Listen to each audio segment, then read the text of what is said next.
ഹരേ കൃഷ്ണ. ശ്രീമദ് ഭഗവത്ഗീത അധ്യായം 2 സാഖ്യയോഗം ശ്ലോകം 26. അദച്ചൈനം നിത്യജാതം നിത്യം വാ മന്യസേ മൃതം തദാപി ത്വം മഹാബാഹോ നൈവം ശോചിതുമർഹസി.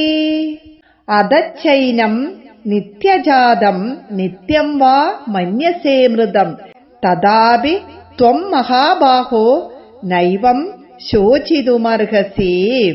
ഭഗവാൻ അർജുനനോട് പറയുകയാണ്, ആത്മാവിന്റെ അനശ്വരതയിൽ നീ വിശ്വസിക്കുന്നില്ല എങ്കിലും ആത്മാവ് ജനനത്തിനും മരണത്തിനും വിധേയനാണെന്നിരിക്കട്ടെ എങ്കിലും ഭൗതിക പദാർത്ഥങ്ങളുടെ ഘടനാരീതി കൊണ്ട് ആത്മാവ് ജനിക്കുന്നുവെന്നും അവയുടെ വിഘടന പ്രക്രിയയിൽ ആത്മാവ് മരിക്കുന്നുവെന്നും വിചാരിച്ചാലോ, അങ്ങനെയായാലും അർജുന, നിനക്ക് ദുഃഖിക്കാൻ കാരണമില്ല.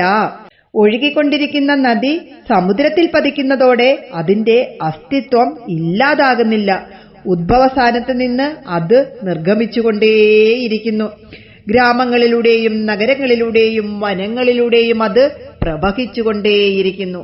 അതുപോലെ ഭൗതിക വസ്തുക്കളുടെ ഘടനയിൽ ഉണ്ടാകുന്നതാണ് ജീവാത്മാവെങ്കിൽ അതേ പ്രക്രിയയിൽ അത് തുടർന്നുകൊണ്ടേയിരിക്കും.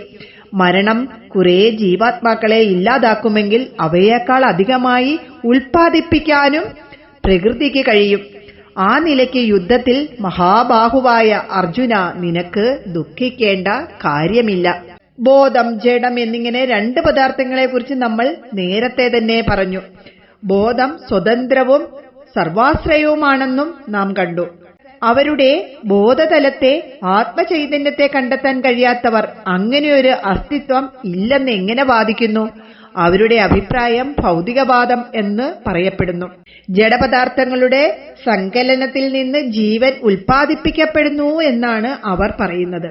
അവരുടെ അഭിപ്രായത്തിൽ ജീവൻ നിത്യപരിണാമിയാണ്. അതുകൊണ്ടാണ് ഈ ശ്ലോകത്തിൽ നിത്യജാതം, നിത്യം, മൃതം എന്നീ പദങ്ങളൊക്കെ പ്രയോഗിച്ച് പറഞ്ഞിട്ടുള്ളത്.